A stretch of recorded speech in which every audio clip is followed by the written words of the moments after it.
Good morning, I'm Joe Fryer. Savannah is on assignment. Right now on Morning News Now, Georgia on my mind. The primary elections in the Peach State are taking center stage this morning as voters head out to the polls. What you need to know about the key races there and in other states across the country this morning. Doubling down, President Biden reiterating his message to defend Taiwan from any aggression by China. His promise for a military response drawing parallels to the situation in Ukraine. Mr. President, would you send troops to Taiwan if China invaded? Our policy has not changed at all. I stated that when I made my statement yesterday. We'll have the latest from Tokyo as the president wraps up his historic trip to Asia. All-out assault. Russia's attacks across eastern Ukraine reaching violent new levels this morning, while President Zelensky warns the hardest days of the war are still ahead. And reunited at last, we'll bring you the remarkable story of a rescue mission following the end of the Vietnam War and the survivors' journey to reconnect with the man who saved them more than 50 years later. Good to have you with us on this Tuesday morning. We're going to begin this morning with the busy slate of primary elections. Voters in 4 states are heading to the polls to pick party nominees for key governor, Senate, and congressional races this fall. But the focus is really on Georgia, a new battleground that could determine control of Congress. The state continues to draw the ire of former President Trump after election officials there, all Republicans, refused to overturn the results of the 2020 presidential election.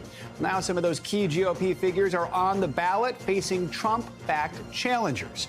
We're covering it all this morning with NBC News senior political editor Mark Murray and correspondent Ellison Barber, who's at a polling location in Atlanta. Good morning to both of you. Ellison, let's start with you, and let's start with the Georgia race for Senate. You've been following the Republican Herschel Walker, the Heisman Trophy winner. He has a commanding lead in the polls. What should we know about his campaign and then a potential showdown with Democratic incumbent Reverend Raphael Warnock this fall? Yeah, I mean, after today, once we have definitively confirmed who the nominees are going to be on each side, it's expected to, of course, be Herschel Walker on the Republican side and incumbent Senator Raphael Warnock on the Democratic side. But this is a race that will very likely determine who controls the United States Senate. Let's look at some of the polls to start off, because most of the action here has been on the Republican side. The Republican primary is crowded, but that being said, Herschel Walker really does have a commanding lead. His closest challenger in the latest poll is trailing by more than 50 points. At a rally in Athens last night, Walker focused a lot of his speech on his personal story and criticizing President Joe Biden and his administration's policies, from actions at the U.S.-Mexico border to economic actions related to inflation and prices that we're seeing at the gas pump. Interestingly, though, as he spoke last night, he never mentioned Senator Raphael Warnock by name. He talked a lot, focused on kind of general Republican issues. We hear Republican candidates in national elections often talk about his anti-abortion stance, his support for police, his support for the military, and he also talked a little bit more about his personal story, specifically mental health issues that he's dealt with the past. Listen to some of what we heard him talk about last night. I started looking at what they were doing to this country, trying to get your kids to hate themselves because of the color of their skin. You know, you can't do it. Telling kids because you're black, somebody taking advantage of you. They're going to ask me why I'm running, because I'm sick and tired of this. All these people talking this stuff. Ask not what your country can do for you, but ask what you can do for your country. But yet they're not doing it. They're putting America second. America not second. When America leads, this whole world is okay. Right now, America is not leading. So he's alluding there to critical race theory and the debate over that. He is endorsed by former President Donald Trump, and that's actually who encouraged him to run. A lot of the things he talked about seem to mirror some of the talking points, if you will, that we've heard from the president as well. Joe. So, Mark, in the wake of 2020, Georgia was one of the states to pass restrictive voting laws after the election, which some fear will suppress turnout. This is the first real test of those new rules. What are you going to be watching for? So far, Joe, early vote turnout has really skyrocketed from what we saw in 2018. And so early on, it does seem that the participation has really increased. But we're going to watch today on how people do on the day of primary vote, if there are long lines, problems with voter access. And it is important to remember that a primary electorate turnout is much different than in a general election. Fewer people participate in primaries than they do come the general election. But as you did mention, this is at least a first test of how people might be able to cast ballots and their access after those voter restrictions. And one of the races we're also watching, Ellison, the Georgia race for governor. Former Vice President Mike Pence was in the Peach State yesterday. He's rallying support for the incumbent. That's Brian Kemp, who is leading in the polls. This is Pence's latest break from Trump, who's endorsing the former Senator David Perdue. What more should we know about this race? Yeah, I mean, you look at this race, and it was something that a few months ago felt like it was going to be a whole lot closer than it turned out to be. According to the Real Clear Politics average, Kemp has steadily expanded his lead in the polls. He's now at 56%, with Perdue at 34%.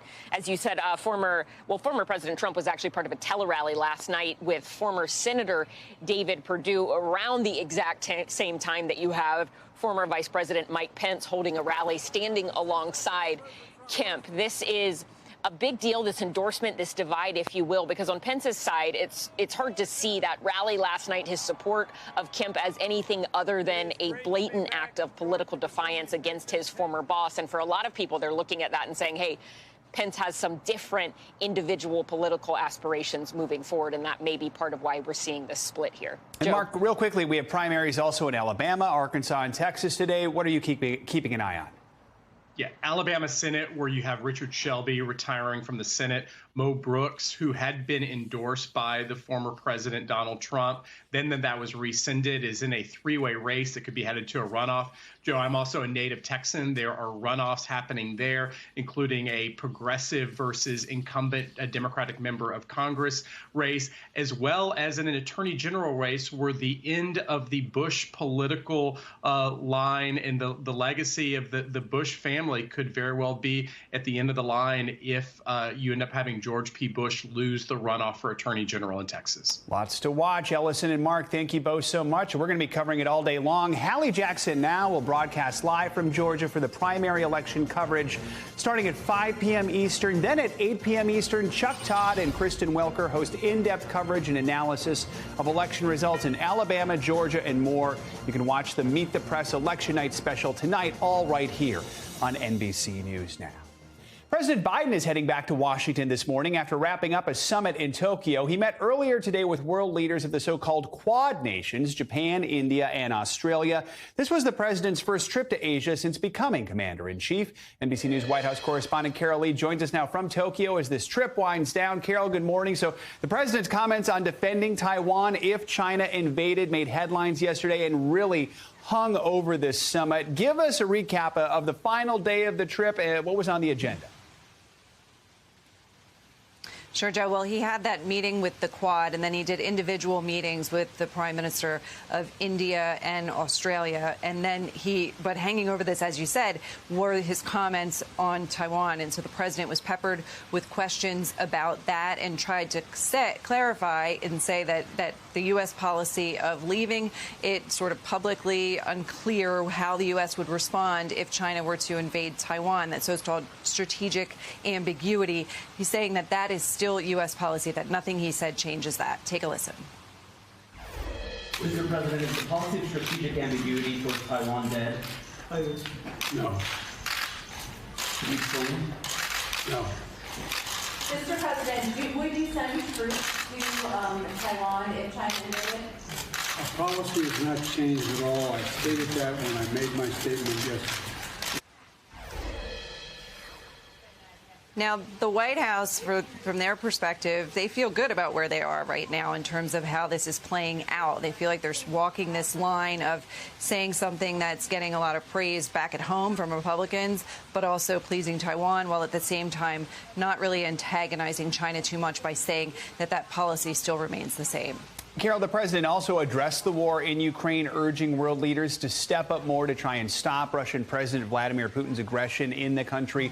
Tell us more about that. What's he calling for? Well, one of his main messages, Joe, was that this is not just about Ukraine, that Ukraine is not about Europe, that Ukraine is more than just a concern for Europe, that it's a global concern, and it's a concern particularly for this region. And he also painted a rather stark picture of what's going on in the war in Ukraine. Take a listen to that.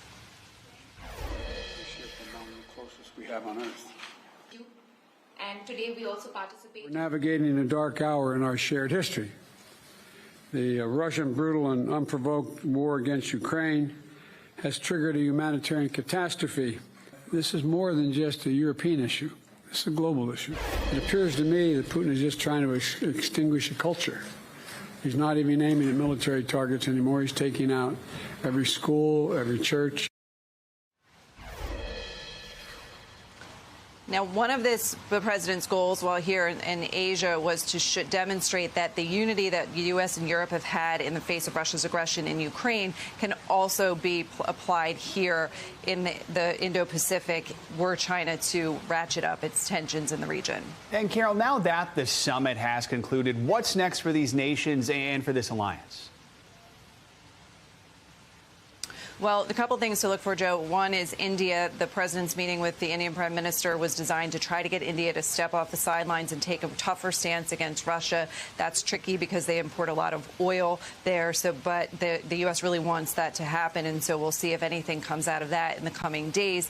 We also have the president's new economic framework for the region. There's a lot to play out still there. So a number of things still to go here, and that the president and the administration have to follow up on. Carol Lee in Tokyo. Carol, thank you so much. Today marks 3 months since the start of the Ukraine war, and the conflict is showing no signs of easing up. Britain's latest intelligence report says that Russia is intensifying its assault on the Donbas and is targeting the last remaining Ukrainian-held towns in the region of Luhansk. In his latest address, President Zelensky accused Russia of, quote, organizing a massacre in the Donbas, which is now seeing the heaviest fighting in the country. NBC News senior national correspondent Jay Gray joins us now from central Ukraine. Jay, thanks for joining us. So what is the latest in the Donbas, and just how close is Russia to capturing the entire Luhansk region? Well, very close, Joe, and you're right. That Donbas region is seeing not only the most intense fighting right now, but of the entire campaign by Russia over the last 3 months here. Severe attacks to the area using missiles from boats and submarines, as well as runs by Russian jet fighters dropping bombs. You've got tanks on the ground, and you've got heavy artillery, howitzers being used. So it is a very intense, very bloody battle. In fact, one of the mayors in the region says that the Russian troops are using a scorched earth plan of attack and just destroying everything in their path. One of the key linchpin cities in that region is Severodonetsk. It's still held by Ukraine fighters who are withstanding attacks from 4 sides from Russian troops, but still maintaining control of that city. I think a lot of people look at that city as the one that is the major, the primary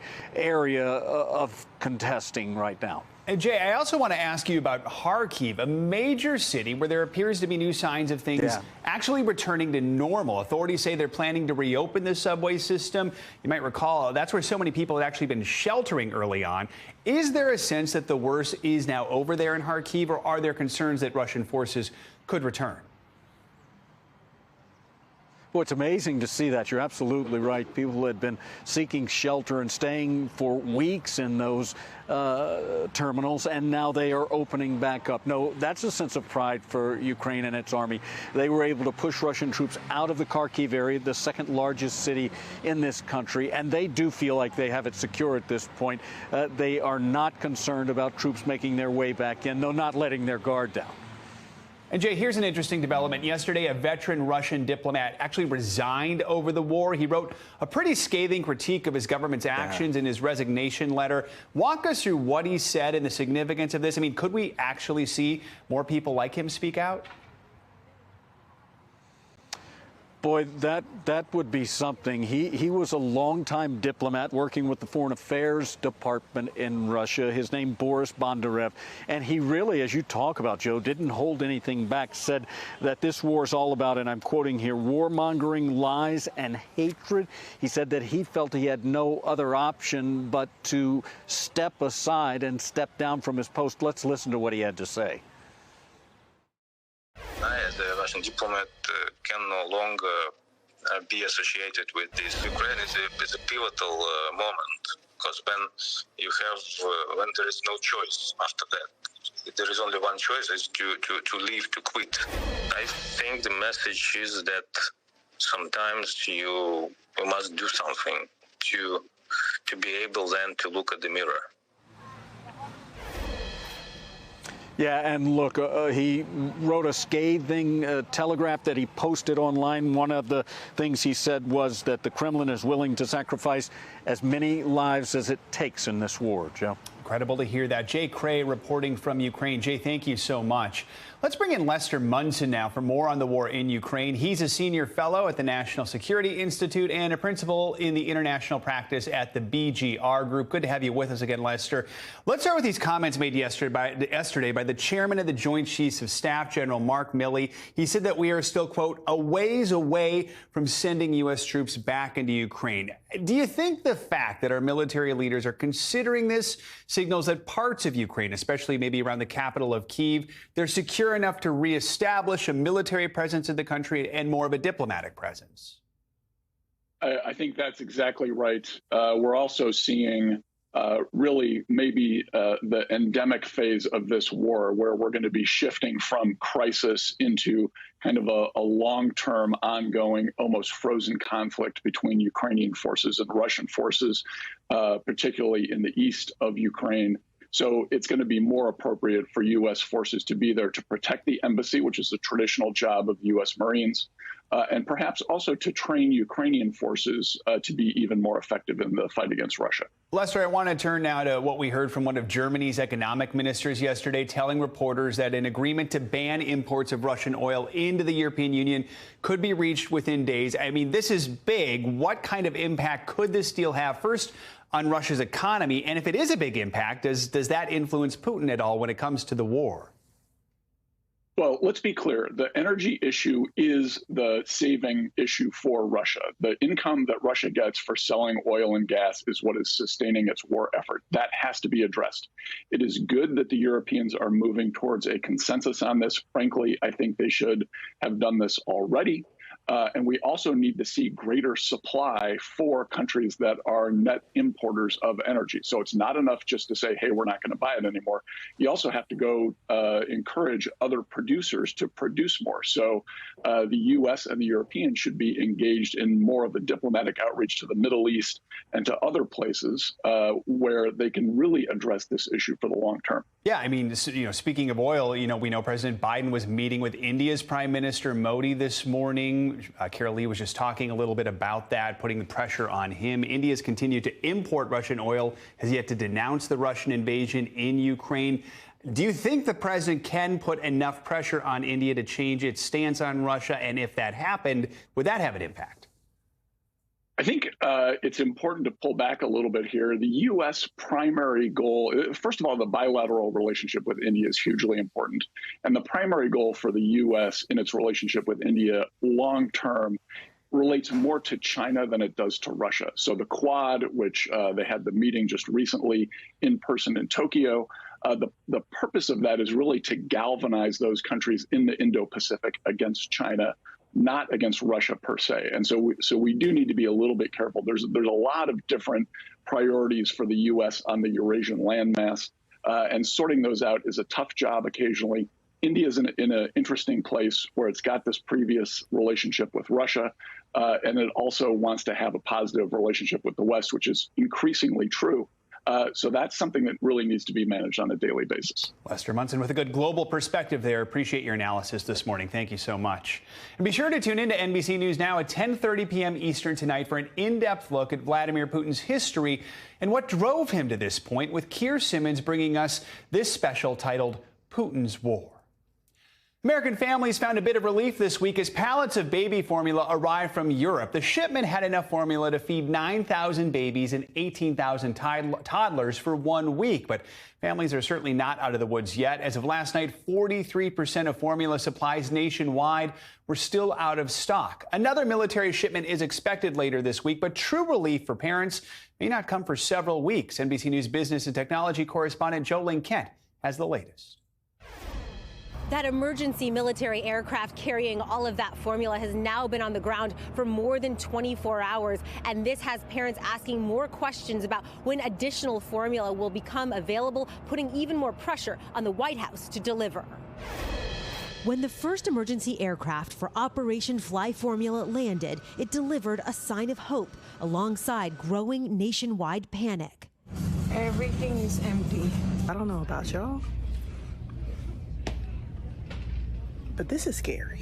Aboard the C-17, more than 70,000 pounds of hypoallergenic formula, enough for 9,000 babies and 18,000 toddlers with cow's milk allergies. But just for 1 week, a drop in the bucket. The formula will be sent out to families over the next 2 weeks through hospitals and pharmacies. Hi. In New Jersey, Isabella Gagliardi has been facing the shortage since January, before her son Thomas was even born. It was definitely a lot of relief where I was like, okay, something is happening here. But I think it was still really frustrating because we've been talking about this for a really long time. Families are demanding more answers from the White House. Today, the vice president saying, our administration is working around the clock to ensure that there is enough safe baby formula available for all who need it. The White House also announcing that 2 major manufacturers have received Defense Production Act approval to purchase expedited ingredients and supplies to ramp up production. One of the manufacturers, Reckitt, which owns Mead Johnson, predicting to NBC News it will be producing 40% more formula in June. But supply chain experts say the Defense Production Act can only help so much. How much of a difference can this make in getting formula on shelves soon? It really won't make too much of a difference. The problem is that the formula manufacturers don't have that extra capacity. So if a factory goes down and then you go to another factory and say, hey, look, we want more formula, they're not going to be able to produce as much as you're going to need. For now, Isabella is relying on her family and her mom group to get what her son needs. We take pictures of the formula shelves whenever we're there so other moms can see, like, Walmart and, wherever has this in stock. If you need it, you just shoot on over. And it's unfortunate that it's kind of fallen on the shoulders of mothers who've already had to do so much. The big question right now is when more formula will become available on store shelves. And what we know so far is that second formula flight arrives in Virginia on Wednesday, but that's carrying additional hypoallergenic formula. We also know that the closed Abbott plant is supposed to reopen now within 7 days. And if that happens, that formula would hit store shelves, according to the company, in mid-July at the very earliest. Thanks to Jolene Kent for that report. Time to get a check on your morning news now. Weather, Michelle Grossman is with us here this morning. Hey, Michelle, good to see you. Good to see you. And we are looking at a really active day. Yesterday was really busy. Once again today, we have lots of storms. We had a soaker yesterday. We even had some tornadoes in South Carolina. Lots of wind reports throughout the Carolinas and also the South.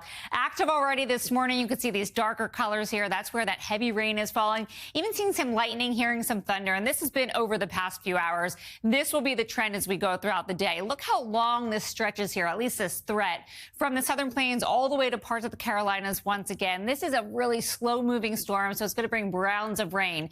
Where you see the yellow here, that is where we're most likely to see this severe weather. So 15 million people at risk. That includes Wichita Falls, Dallas, Shreveport, over to Lubbock. And we're looking at winds gusting to 60 miles per hour. Some large hail, also the chance once again for a few tornadoes. This will be a big concern over the next few days. The grounds are already so saturated. We're adding rain on top of that.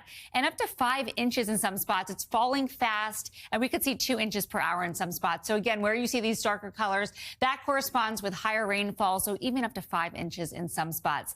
As a result of the repeated rounds of heavy rain, we are looking at a flood threat. That's where you see the green. We do have flood warnings. They're going to be coming in and out as we go throughout the day. Remember, a flood warning is where we're actively seeing some flooding happen. Now, in a huge contrast, we're looking at a heat advisory in the interior parts of California. Look at these temperatures, Joe. 100 degrees in Sacramento. That is 18 degrees above average for this time of year. My goodness. 100 in Sacramento in May. Wow. Crazy, right? Either too much or too little rain right now. Exactly. Right. Thanks, Michelle. Appreciate it. See you next hour. Sure. Coming up, a new scathing report is slamming the country's largest Protestant denomination. Allegations of grooming and sexual abuse by clergy. And victims say when they went to leaders for help, they were stonewalled again and again. That story and more when Morning News Now continues.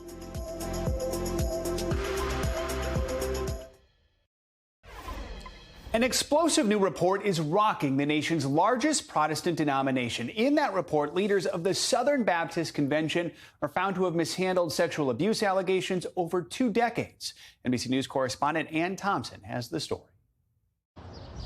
This is the reckoning Hannah Kate Williams wanted when she and others asked the Southern Baptist Convention for a third-party investigation of sexual abuse. Do you feel vindicated by the report? In a lot of ways, yes. She is suing the SBC for failing to take action against her father, who she says sexually abused her starting at age 8 as he studied to become a pastor. I was met with, well, you're an enemy of God. It was threats, harassments. I had to move from my home. The lengthy report details how survivors like Williams encountered resistance, stonewalling, and even outright hostility from some in SBC leadership starting in 2000. One leader claiming it is a satanic scheme to completely distract us from evangelism.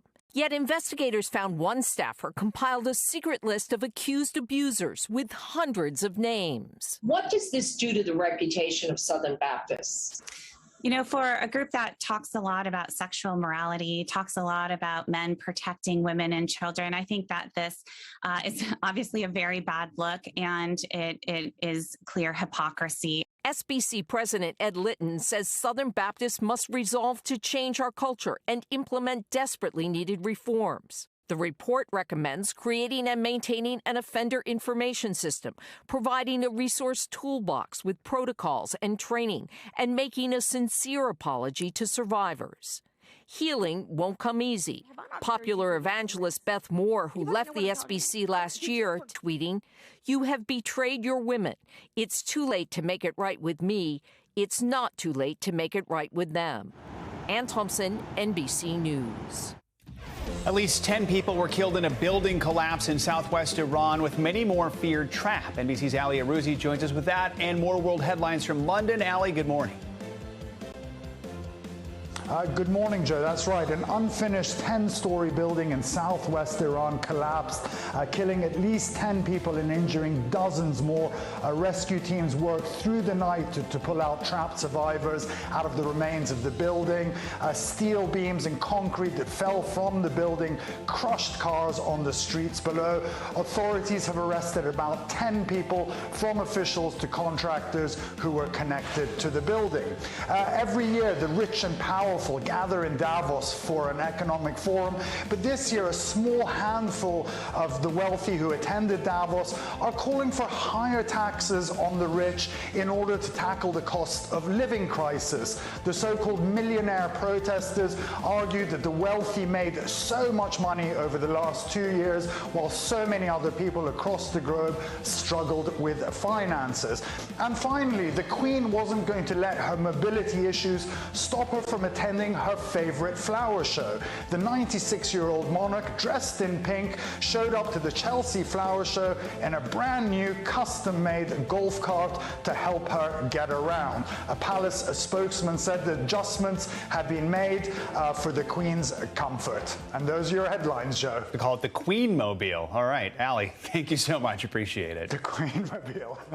Coming up, a major spike in active shooter incidents. We're speaking with an expert to find out what's behind the rise and how to stop the violence. Plus, why overworking could actually be making us less productive. That's in our weekly mental health roundup. You're watching Morning News Now.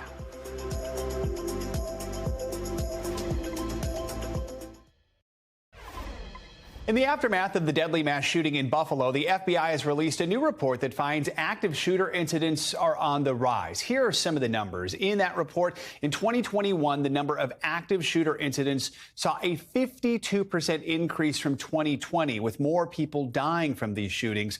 It's also a nearly 100% spike from what we saw in 2017. Let's bring in NBC News law enforcement analyst Cedric Alexander. Cedric, good to have you with us this morning. The first question I'm going to ask is the obvious one. Do we know why we are seeing such a big spike in active shooters? You know, the jury is still out on that. There's certainly a lot of social reasons we can somewhat speculate that's causing these types of violent acting out in our nation. A lot of it has been associated with mental health, and that may not necessarily be true, because many of those who have been involved in these high number of active shooters, over 690 last year alone, are people who had very clear thought processes.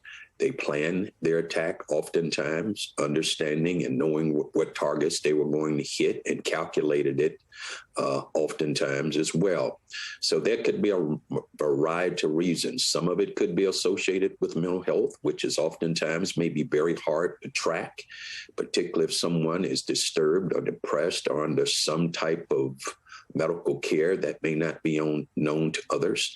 And this notion as well, too, that if people weren't able to go and buy guns, we wouldn't see so many attacks. But the point of the matter is that there are so many weapons on the street, particularly even high capacity weapons that are out there, that you don't necessarily have to go to a gun store. You can make these purchases. Many of them are stolen from homes and vehicles and et cetera. So there's still a real, very undetermined one idea as to why we're seeing this influx, but we're certainly seeing people in a great deal of much more distress than we ever had. This report also observed an emerging trend, something called roving active shooters. That means shooters who open fire in multiple locations. What more should we know about this? Do we know why we are seeing this change in pattern? Well, you know, here again, it's very, very early to tell. And until significant research has been put into place to give us some ideas to the reasons for this, here's the one thing that we can do. We can make note of the fact that there are rovers that are out there who are moving around from place to place, causing this type of violence. We have to look at the circumstances of each one of these shootings. Was it gang related? But anytime you have 4 or more individuals shot and killed, excluding the shooter, him or herself, it is defined as a mass casualty. But here again, I think we have so much more to learn. But for the general public, we must stay aware. We must stay alert. People still need to exercise their freedom, go about their way. But being alert and staying alert and being able to take yourself to safety when need be is very, very important as we see this uptick in violence. Cedric, in the wake of the recent mass shooting in Buffalo just over a week ago, President Biden once again called for stricter gun control laws. We know that's an uphill battle in Congress. And as you just mentioned, a lot of the guns are already out there. So in your mind, what needs to be done at the federal level, the state level, and local levels to try and stop or at least slow down this violence? Well, something that truly needs to happen. The music needs to change. Every time we have one of these incidents, we can't continue to go back to there needs to be some level of interaction in our gun laws, because that never comes about. America is still waiting on that. What does that look like? We know that there's a great deal of politics involved, and we know that many gun owners out there who believe in their Second Amendment right are good people. So it's a complicated situation. But the point of it is we can't continue to say the same thing over and over again. At every level of government, federal level, state level, and at the local level, we have to do everything that they can. But understanding at the local level, they don't have the same level of power and control as at the federal level. So really, our federal elected officials are really going to have to find a way to come together and really confront and deal with this ever-emerging issue that is damaging the lives of American people every day. This is serious business that's got to be dealt with at a federal level and state level. Cedric Alexander, as always, we appreciate your expertise and analysis. Thanks for joining us this morning. Thank you for having me. Time for this week's mental health check-in. We're digging deeper into why overworking is actually making us less productive, plus how to overcome FOMO, the fear of missing out. And as always, we just want to take this moment to pause, take a deep breath, and reflect on our emotional well-being. And to help us do that, let's bring in Dr. Erica Edwards. She's the chair of psychiatry at Sibley Memorial Hospital and assistant professor of psychiatry at Johns Hopkins Medicine. Dr. Richards, good morning to you. So many of us feel like we should be doing something all the time and that we're not doing enough if we don't feel overwhelmed. I know I feel that way a lot. So it turns out overworking, well, it actually makes us not as productive. Why is that the case? What more can you tell us about that? So this is part of a series focused on work-life balance with that key question, exactly, do you feel like you're not doing enough unless you're overwhelmed? So anyone that has a to-do list knows that as it grows, it gets harder to get started on even item number one on that list. So in the workplace, this manifests as productivity paralysis. When this occurs, it's really hard to get things done. And what happens is your workday becomes longer. You go into the weekends to get things done. You skip lunch breaks. You work later. But what we know is that a rested worker is a better worker. So in the UK, there's a movement called the 4-Day Week campaign, where they're fighting for decreased duration of the work week with about a 32-hour max without any changes in pay to try to increase productivity within that time frame. 4-day work week. That would be absolutely amazing. All right, Dr. Richards, let's turn to social media, which many people are on 7 days a week. There's that feeling of missing out when we see other people posting pictures and they're having fun. So how do we overcome that fear of missing out, or as it's known, how do we overcome FOMO? FOMO, always a good discussion. So at the heart of this topic is comparing ourselves and our experiences to others. And for a second, let's talk about what's good about doing that. You know, we learn from examples from others. It's how we adapt, it's how we go, it's how we grow, it's how we move forward, not only as an individual, but as a society. But FOMO, that missing out, that fear of missing out on happiness, things that may increase our happiness, is really what that discussion comes to be. And what we know is that there's really 3 concepts to remember to prevent this. Number one, there's an article that talks about practicing abundance mindset, essentially telling yourself that just because someone else has blessings, just because someone else is having fun, it doesn't mean that there will be less available opportunities for you. Number 2, minimize your time on social media, especially when you're trying to decompress and take time for yourself, because that can be a trigger. And number 3, really remember that when you're worried about missing out on what's happening over there, you're really missing out on what's happening right here with you. So mindfulness is very important to practice. That is all great advice. I'm going to remember all of that. Thank you for that. All right, let's talk about the impact that mental health conditions can have on others. So if you support a loved one who struggles with a mental health condition, whether it's anxiety, depression, bipolar disorder, anything that can make day-to-day life a little tougher, you might feel selfish to prioritize your own well-being. Help us understand why it is important to protect your own mental health while trying to help others too. This is a great article published in Essence magazine, and it really highlights the importance of setting boundaries and taking care of yourself. Let's talk numbers just for a second. Nearly 1 in 5 adults are living with a mental health diagnosis. So a lot of people out there are really supporting loved ones that are struggling with mental health illness. What should you remember? There's a great metaphor in the article that talks about if you see a loved one drowning, don't take off your life jacket and give it to them. What we know is that you're most helpful for others when you're helpful, when you're healthy, when you're happy, and when you're rested. So taking that time for you is important. And the 3 things I want you to do really is find a community. And I'll highlight that one only. Find a community. You need really at least 2 different communities. One community that understands what you're going through, that is sharing a similar struggle of caring for a loved one with a mental illness. But you need a separate community that really has nothing to do with that, that allows you to take off that care provider hat and really spend time focusing on yourself and rejuvenating. Lots of important advice about taking better care of ourselves. Dr. Richards, thanks so much for joining us this morning. We really do appreciate it. Thanks for having me. We've got some promising news this morning about the rollout of COVID vaccines for children under 5. The FDA announced that it will consider Pfizer's and Moderna's vaccine applications for this age group at a meeting on June 15th. Pfizer says 3 small doses of its vaccine offer strong protection for children younger than 5, while Moderna reported that 2 doses of its vaccine are effective. For more on this, let's bring in Dr. Bio-Curry-Winchell, Regional Clinical Director of Carbon Health and St. Mary's Hospital. Doctor, good to have you with us. So what are the next steps now to get these vaccines approved, and when might these families who've been waiting so long for this might actually be able to get their youngest kids these shots? So this is wonderful news. We know that they're going to meet in around June 15. So we're hopeful that at the end of the month, or maybe July, that we can see, as a parent myself of 2 young children, that this vaccine will be available so we can start really protecting everybody, from the coronavirus. Why is there then a difference in dosage between Pfizer and Moderna's vaccines? What should parents consider when they're deciding which one to give their kids, if they do have the option, I guess, depending on what supply their doctors have? So the difference is based on data. So for Pfizer, they found that having a 3-dose regimen and really having a lower microgram of 3 micrograms was really effective. Now for Moderna, they found that a 25 microgram, so one quarter of the adult dose, was the best protection for little ones. And so that's why you see a difference.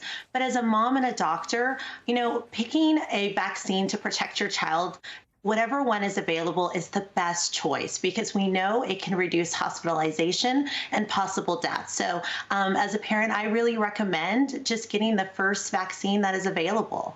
I bet a lot of kids will be wanting the one that involves getting a needle twice as opposed to 3 times, but that'll be up to the parents and the doctors to try and figure that one out. Let's turn to Pfizer's COVID antiviral drug, Paxlovid. Several patients who've taken it say they're experiencing rebounding symptoms after initially feeling better. Put this into perspective for us. How often is this actually happening in the grand scope? And then in general, are relapsing COVID symptoms common? So this is happening very rarely, and we know it's about 2% that it's for its occurrence. However, when you get COVID, it is likely to have this kind of ebb and flow where you're feeling better and then your symptoms start to kind of go downward. So it's really important to focus on that this medication can still prevent hospitalization and possible death. So although we are seeing this kind of rebound presentation, it's providing a level of protection against hospitalization and possibly worser symptoms. So that's the key thing to focus on. Dr. BCW, Dr. Bio-Curry-Winchell, thanks so much for joining us this morning. We do appreciate it. Thank you for having me. Coming up, a blockbuster summer travel season's about to kick off this Memorial Day weekend, and with it, unfortunately, will come those sky-high prices no matter which way you move around the country or the world. Our Carrie Sanders is with us after the break on what you can do to try and stay sane on that getaway. A week has passed since the Pennsylvania primary, and we're still not any closer to determining a winner in the Republican race for Senate. The latest tally shows TV Dr. Mehmet Oz with a razor-thin lead of just under 1,000 votes over his rival, David McCormick. Counties in Pennsylvania have until 5 p.m. Eastern to submit their unofficial results to the Secretary of State. NBC News correspondent Dasha Burns joins us now from Philadelphia with the latest on the race. Dasha, good morning. So where do we stand right now, 1 week after this primary? We know David McCormick's campaign took some action yesterday. What can you tell us about that? Yeah, Joe, bear with me here. More twists and turns in this race that has still not come to any sort of conclusion. There was a court decision, a Third Circuit court decision on Friday about an election in 2021 that could have an impact on this race. The court ruled that undated ballots where voters neglected to put a date on the envelope, could be counted in a November 2021 race. Now, what does that mean for this election? Well, the McCormick campaign says it means that undated ballots in this race, those mail-ins where voters didn't put a date, should be counted. The Oz campaign is arguing the opposite. Now, the McCormick campaign has filed a lawsuit to compel counties to, in fact, count those ballots. What will that mean? How many of those ballots are out there? We still don't know those exact numbers or how much it could impact the ultimate outcome. But we know that this race is incredibly close, less than 1,000 votes separating the two candidates. So there is a world in which this lawsuit and this fight over what to do with these ballots could impact the outcome here, Joe. OK, so we were just talking about former President Trump and his influence. We know that he endorsed Dr. Oz earlier in this campaign. Where does the Pennsylvania GOP stand in the race? Are they favoring one candidate over another at this point, or just sitting back and waiting to see who actually wins? Well, so Trump endorsed Oz, and he's been saying that Oz should go ahead and claim victory here. The Oz campaign has not done so. The Pennsylvania GOP hasn't necessarily picked a favorite candidate, but they have sided with Oz on this battle over those undated ballots, saying that they should not be counted. The RNC did the same, actually. Their chair, Ronna McDaniels, was on Fox News over the weekend saying that these ballots shouldn't be counted. Overall, the Republican Party seems to be pushing for leaving those ballots out, tossing them and not counting those votes, Joe. All right, so let's talk about the process. What are the next steps once the counties do submit those results to the state? Are we expecting we'll get those numbers soon, or will we have the recount first, considering the margin right now? So here's where we're at. By 5 p.m. today, counties have to submit their unofficial results to the Department of State. Then tomorrow, we will have a very clear picture of just how close this race is and whether or not there will be a recount. Most likely there will be. So tomorrow, the candidate who is trailing has the option to decline the recount, to say, let's just call it now. It's probably not going to happen, considering how much money both of these campaigns have poured into this, how hard both campaigns are fighting. On Thursday, the Secretary of State will order a recount. And from there, June 1st is the latest that a recount can start. Once the recount starts, they have 5 days to wrap the whole thing up. So we're looking at June 7th at the latest that we should have an outcome here. Hopefully, for all our sakes, it's sooner than that. But that is the absolute deadline, Joe. Or another curveball be thrown, and who knows how long this is going to go for. So, That's all right. Dasha Burns, thank you for breaking it all down. We appreciate it. Hallie Jackson now is going to broadcast live from Georgia for the primary election coverage starting at 5 p.m. Eastern tonight. Hopefully that one won't have a weeks-long recount. And 8 p.m. Eastern tonight, Chuck Todd and Kristen Welker are going to host in-depth coverage and analysis of election results in Alabama, Georgia, and more. You can watch the Meet the Press Election Night special tonight. All of that right here on NBC News Now. Let's bring in Dr. Sabrina Asumu now for more on the monkeypox outbreak. She's an infectious disease physician at Boston Medical Center and an endowed professor of medicine at Boston University. Doctor, good to have you with us. So walk us through what people need to know about monkeypox. How contagious is it? How serious can the symptoms be if you do get it? So first of all, I think it's really important to underscore that people should not panic. They should be vigilant but not panic. In terms of symptoms, headache, fatigue, and that pretty distinctive rash that you've seen, kind of looking like pustules, as sort of some of the lesions that you should think about. And in terms of who should be worried, so it should be someone who's either been in close contact with someone who's been infected with monkeypox, or someone who either has gone traveled to a country and been in close contact with someone. So again, not a worry for the general public, but definitely be vigilant if you develop any symptoms. So let's talk about these vaccines. Do you think releasing a portion of our vaccine stockpile is a good protective way right now to try and keep things under control here in the U.S.?